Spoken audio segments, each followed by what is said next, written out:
Alors, dans ce premier chapitre, je vais commencer par faire donc, comme je vous l'avais dit précédemment, le montage en version brute. Alors pour ça, je vais bien sûr forcément utiliser Premiere. Alors j'utilise la version CC 2017, qui pour l'instant est la dernière version. Dans Premiere, je vais d'abord créer mon premier projet. Alors pour ça, je vais aller dans un nouveau projet ici. Le nouveau projet, je vais le mettre forcément dans les dossiers que j'avais prévus auparavant. Donc, je vais aller chercher ici Parcourir. On va chercher directement le dossier que j'ai réalisé ici. Donc, réalisation d'une scène de clip. Et je vais mettre, comme c'est le montage brut, je vais le mettre dans le dossier montage brut ici. Il s'appelle, donc ça sera ce dossier-là. Je sélectionne ce dossier et le projet. Je l'appelle, donc le montage, comment je vais l'appeler? Je vais l'appeler montage du clip. Ok. Assurez-vous d'avoir un système de rendu avec une accélération GPU Mercury Playback Engine, donc CUDA. Assurez-vous donc d'avoir une carte graphique qui soit compatible avec les cœurs CUDA de NVIDIA. En général, NVIDIA utilise donc des cœurs CUDA, donc des processeurs que l'on appelle CUDA, qui sont compatibles avec Premiere pour pouvoir faire des montages plus rapides, avec des temps de calcul plus rapides, et voire même d'ailleurs en temps réel sur certains effets. Vous allez utiliser donc des effets de colorimétrie, notamment l'effet colorimétrie Lumetri, qui utilise justement les cœurs CUDA pour que vous puissiez faire de la colorimétrie en temps réel sans demander de calcul. Si jamais vous n'avez pas ce type de carte vidéo, eh bien dans ce cas-là, le système aura reconnu que vous n'avez pas de carte compatible. Il vous proposera seulement le logiciel Mercury Playback Engine uniquement. Donc là, dans ce cas-là, vous serez obligé de faire des calculs pour pouvoir calculer systématiquement un effet, une transition. Il aura besoin peut-être de la calculer, etc. Donc, c'est toujours très intéressant d'avoir donc ici des cartes graphiques compatibles avec Premiere. Donc moi, j'utilise ça. Le reste, j'y touche pas d'intérêt particulier. Je valide avec OK. Et là, je vais commencer à importer donc mes rushs.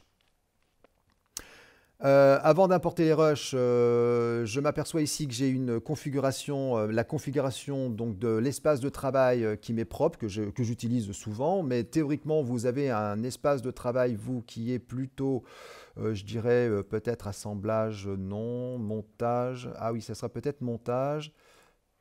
Là, voilà, vous, c'est plutôt un espace de travail qui est plutôt comme ça. Alors, je ne vais pas revenir sur l'espace de travail. J'avais déjà fait un tuto, d'ailleurs une grosse formation sur Premiere. Donc, pour pouvoir refaire votre espace de travail, comme moi, j'aime bien l'utiliser, hein, je vous conseille de regarder cette vidéo qui parle justement du montage, enfin de l'interface de Premiere. Donc vous pourrez trouver ça sur les formations que j'ai déjà réalisées là-dessus. Alors je vais me mettre sur l'interface que moi j'avais prévue, donc Malco.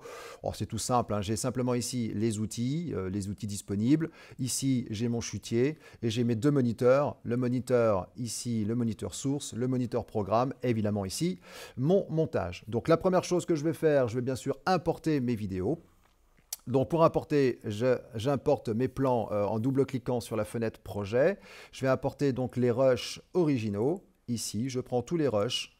Hein, je ne m'embête pas, on verra bien s'il faut les prendre tous, s'il faut prendre les plans, etc. Je les importe. Donc on attend un petit peu qu'il importe tout ça.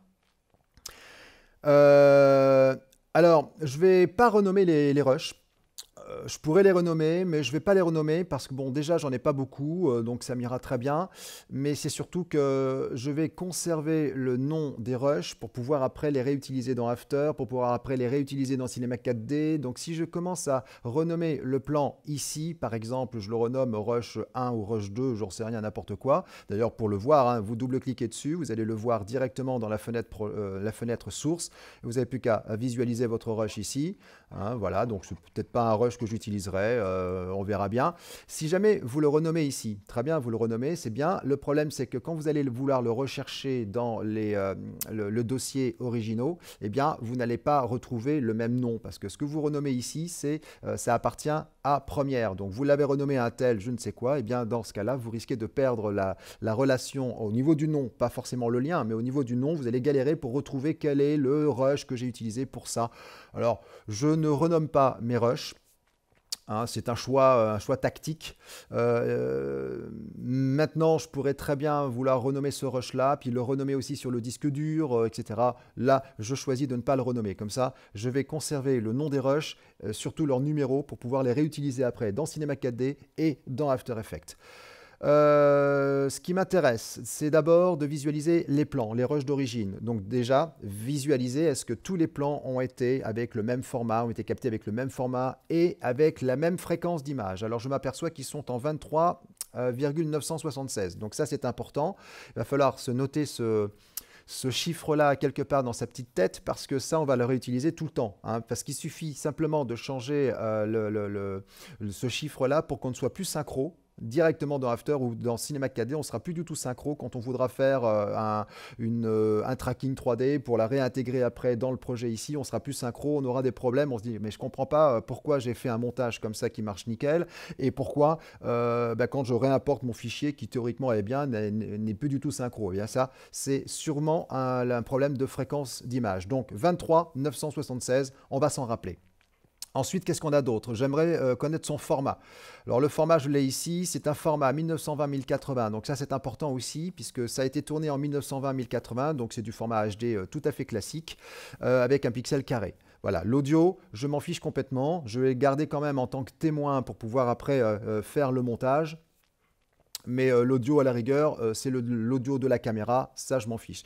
Dernière petite chose que je vais me faire un petit dossier ici, un petit chutier, on appelle ça un chutier, moi j'appelle ça plutôt un dossier dans Premiere. Je vais créer donc un nouveau chutier que je vais appeler audio. Et dans l'audio, ici, je vais importer, donc je double-clique à l'intérieur, je vais importer l'audio que j'ai besoin, bien évidemment. Je l'ai ici, il s'appelle 50.wave, on se le récupère. Comme ça, j'ai mon audio. L'audio, c'est du 44.1. Bon, ça, c'est pas très grave. De toute manière, il fera une conversion de fréquence d'image. Puis l'audio, j'ai pas grand-chose à faire. C'est juste un petit plan. Alors, j'ai pas pris tout le clip, hein, évidemment. J'ai pris juste une petite partie. Hein, ça nous suffira pour notre exemple. J'ai pris une petite partie, puis on va monter notre clip en fonction de cet audio.